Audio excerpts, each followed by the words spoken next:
I provide some links to this stuff, but if you read the news bulletin from the Department of Justice, it's yeah, I don't. I mean, it's not that it's inaccurate, but it's somewhat selective in terms of the way it describes things. But let's Yeah, and I was looking at the indictment, some weird things I saw in there. We'll get to that later, but I want to get to your yeah. presentation. So, Well, I want to try to cut through this because there is an issue here that I think may be very very relevant to the lives of Americans abroad. Now, I think first of all, make no mistake about it. Okay, this guy is a U.S. citizen living abroad. Okay, like all of the listeners of this podcast, he's just like you. He just has more money. He's just like you in the sense that he left the United States, in his case, in the 90s. I mean, this is a long term. I doubt he was ever planning to move back to the United States.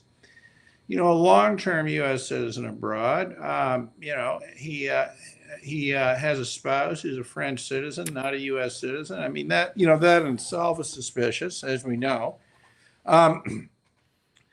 But he's an entrepreneurial guy. I mean, he was essentially, apparently created a company, and this is really, really important. Okay, let me start here. So apparently, he leaves in the '90s, and was maybe not so wealthy. But after 9/11, he created a company which apparently was selling jet fuel or something to the American military.